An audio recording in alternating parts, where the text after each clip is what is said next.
had the opportunity to first catch up with Canadian singer-songwriter Corb Lund in the summer of 2007. This fourth-generation rancher from Alberta has seen it all in the music business, from his days in punk and metal to his Western traditional sound. We had a chance to visit with Corb during soundcheck on another trip through Nashville at the Exit Inn. My name's Corb Lund, and I play music. It's I've been calling it subversive country music lately. A lot of rural and Western content, which is sorely missed these days, I think.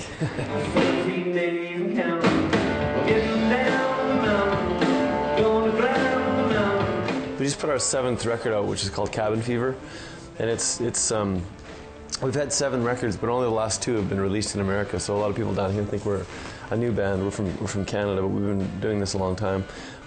New West Records has put out the last 2 albums in the States, and it's helped a lot, actually. We've been banging our heads against the wall down here for years. We have little pockets of support, but it's been a little rough. But the last 6 months or so, it's been much better. The new record seems to be helping, so. Can you track the deer? Can you dig the well? I couldn't quite hear your answer. I think I see a rip in the social fabric. Running you past the animal.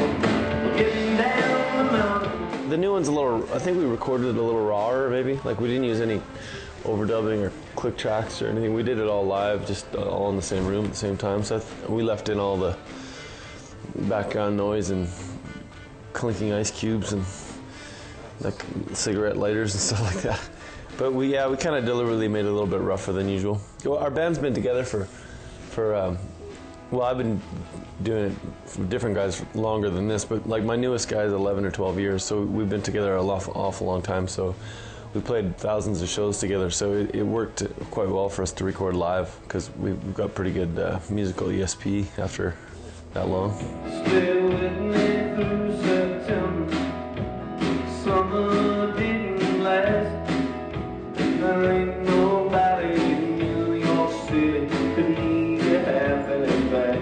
When I started doing this, I just assumed I would never have any support from the music business, so I based my career on that. Like in our old rock band, we used to print our own posters and make our own T-shirts and book our own shows and do our own publicity and just do it all ourselves, rent our own halls, promote our own shows, and we did that forever. And then as our audience grew, we were able to do it completely on our terms. But as our audience grew, then the music business started to come to us, so it was kind of better because we had a little more power in the situation. And no one's ever really told me how to play or what to write. I can do whatever I want. So far, so good anyway. It's kind of funny because these days, the way the music business is changing, it seems like people say that's the new model anyway, to do it all yourself, and that's kind of what we've been doing all along. So I feel quite at home in the new setting.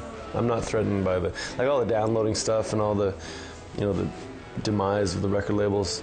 In a larger sense, doesn't really affect me that much. I'm sort of lucky because I've found a boutique label to work with, New West. They're sort of a smaller label that specializes in the kind of music I do, and I think they're a lean enough operation that they seem to be thriving in this environment when some of the majors aren't, so it's good. Stay with me through September. Yeah, the nights are getting cold.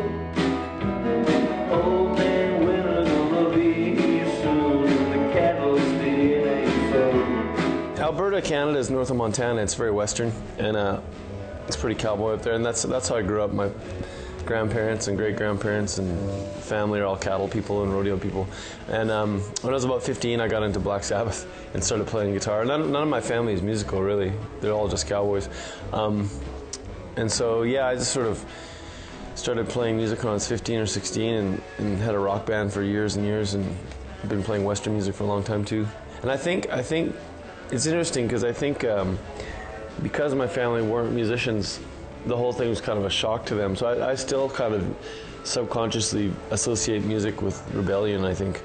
So I think that affects my songwriting. I think if I'd come from a family of musicians who had me playing since I was 5 years old, I'd probably be a better guitar player, but I think I'd probably be less subversive, maybe. Stay with me through September. Yeah, no, there ain't much to do. And I guess I did my share of starving the city. I was young too. I read a lot about my region and my ancestors and the Western way of life in the Rocky Mountains and stuff. I'm sort of pretty rooted to the past. I'm kind of a nostalgia nut in all areas of my life. I like old guitars and old vehicles and old music. I like old everything. That's not all the great music we have for you today. We've got hit songwriter Lee Miller coming up when we get back. Don't go away.